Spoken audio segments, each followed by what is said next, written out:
السلام علیکم۔ آج بدھ ہے، فروری کی 23 تاریخ۔ پاکستان میں اس وقت شام کے 7، بھارت میں 7:30، اور یہاں ہمارے اسٹوڈیوز کی گھڑیوں میں صبح کے 9 بج رہے ہیں۔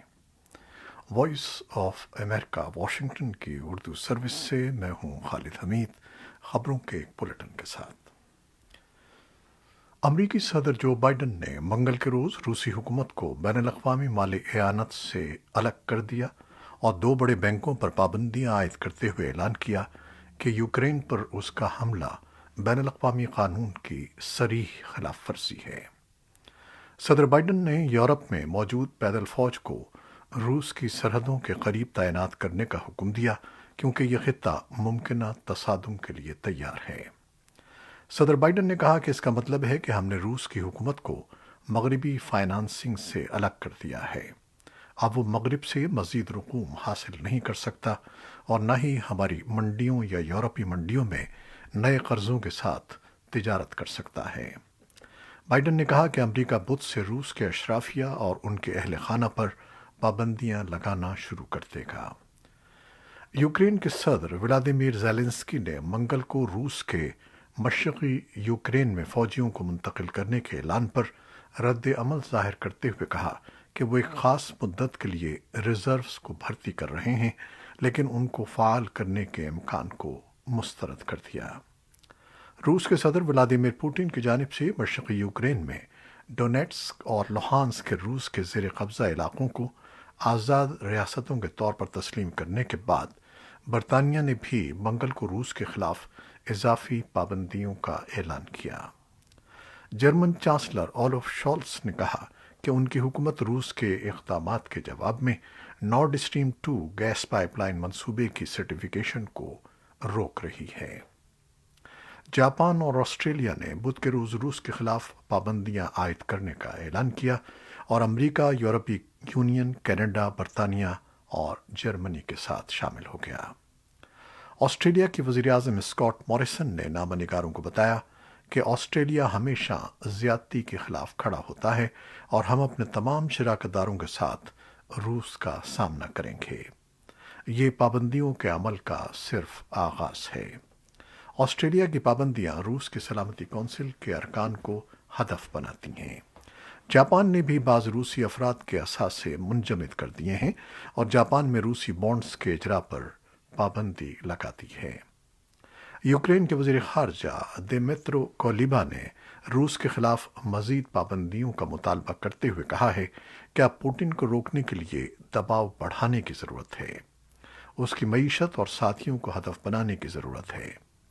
یوکرین کی فوج نے اطلاع دی ہے کہ روس نواز علیحدگی پسندوں کی گولہ باری میں لوہانسک میں ایک یوکرینی فوجی ہلاک اور 6 زخمی ہو گئے ہیں۔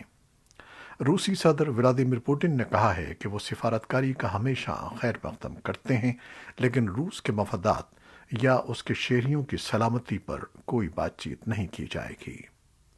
امریکی وزیر خارجہ اینٹونی بلنکن نے کہا کہ روسی وزیر خارجہ سرگئی لیوروف کے ساتھ طے شدہ بات چیت اب نہیں ہوگی کیونکہ روس نے سفارتکاری کو مکمل طور پر مسترد کرنے کا اظہار کر دیا ہے۔ خبر رساں ادارے رائٹرز کے مطابق روس کے بینکوں پر عائد ہونے والی پابندی کے اثرات کی نوعیت تاحال محدود ہے کیونکہ ابتدائی طور پر چھوٹے بینک پابندی کے دائرے میں آئے ہیں۔ ابھی تک عائد کی گئی پابندیاں اتنی جامع نہیں ہیں جو سن 2014 میں کرائمیا پر روس کے حملے کے بعد عائد کی گئی تھیں۔ تجزیہ کاروں کا کہنا ہے کہ روس نے کرائمیا پر حملے کے وقت عائد ہونے والی پابندیوں سے بہت کچھ سیکھا تھا۔ اس نے ڈالر پر انحصار کم کیا اور بڑے پیمانے پر اپنے اثاثے یورو اور سونے میں منتقل کر دیے۔ روس کے معاشی اشاریے بھی مستحکم ہیں۔ روس کے زر مبادلہ کے ذخائر 635 ارب ڈالر ہیں۔ اس کے پاس 100 ارب ڈالر کے تیل کے ذخائر ہیں اور گزشتہ برس مجموعی پیداوار کے مقابلے میں قرضوں کی شرح کم ترین سطح پر 18% رہی ہے۔ اس لیے ماہرین کا کہنا ہے کہ 8 برس قبل کے مقابلے میں آج روس ان محدود نوعیت کی پابندیوں کا زیادہ بہتر انداز میں مقابلہ کر سکتا ہے۔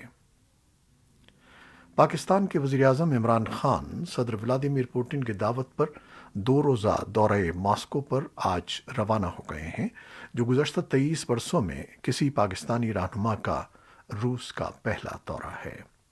اپنے پہلے دورے روس کے دوران عمران خان ولادیمیر پوٹن کے ساتھ ملاقات میں دو طرفہ تعلقات اور خطے کی صورتحال پر تبادلہ خیال کریں گے۔ دورہ روس کے حوالے سے وزیر اعظم عمران خان کا کہنا تھا کہ دورہ ماسکو کا مقصد باہمی مفادات بالخصوص معیشت پر ماسکو سے روابط بڑھانا ہے۔ خطے کے بدلتے ہوئے حالات اور عالمی صورتحال میں وزیر اعظم عمران خان کے دورہ ماسکو کو اہمیت کی نظر سے دیکھا جا رہا ہے۔ مبصرین سمجھتے ہیں کہ یوکرین اور روس کے ساتھ بڑھتے ہوئے تناؤ کے دوران عمران خان کے دورہ ماسکو کا مغربی دنیا کو اچھا تاثر نہیں جائے گا۔ پاکستان کے دفتر خارجہ کے جاری بیان کے مطابق اس دورے کے دوران دونوں رہنما دو طرفہ تعلقات کا جائزہ لیں گے اور توانائی کے منصوبوں میں تعاون پر بھی تبادلہ خیال کیا جائے گا۔ اس کے علاوہ خطے اور بین الاقوامی مسائل پر بھی گفتگو ہوگی، جن میں اسلاموفوبیا اور افغانستان کی صورتحال شامل ہے۔ وزیر اعظم عمران خان بھی اپنے ایک حالیہ بیان میں یہ واضح کر چکے ہیں کہ پاکستان کسی کیمپ کی سیاست پر یقین نہیں رکھتا اور یہ کہ انہیں دورہ روس کی دعوت یوکرین تنازع سے پہلے دی گئی تھی۔ عمران خان نے کہا کہ دنیا ایک اور سرد جنگ کی متحمل نہیں ہو سکتی اور یہ دورہ عالمی طاقتوں کے ساتھ باہمی مفادات پر مبنی تعلقات قائم کرنے کی پاکستان کی خارجہ پالیسی کا عکاس ہے۔ وزیر اعظم عمران خان کے ہمراہ اعلیٰ سطحی حکومتی وفد بھی اس دورے میں شریک ہے۔ وفاقی وزراء مخدوم شاہ محمود قریشی، فواد چودھری، اسد عمر، حماد اظہر، مشیر تجارت عبدالرزاق داؤد، قومی سلامتی کے مشیر معید یوسف اور عامر محمود کیانی وزیر اعظم کے ہمراہ ہیں۔ وزیر اعظم ہاؤس کی جانب سے عمران خان کے دورہ روس کی جاری تفصیلات کے مطابق صدر پوٹن اور وزیر اعظم کی ملاقات اس دورے کا اہم ترین جزو ہوگا۔ اس کے علاوہ وزیر اعظم ماسکو کی روس کی سب سے بڑی مسجد اور اسلامک سینٹر کا دورہ کریں گے۔ دورے کے دوران وزیر اعظم عمران خان سے اہم روسی قیادت بشمول نائب وزیر اعظم، روسی سرمایہ کار اور تاجر ملاقاتیں کریں گے۔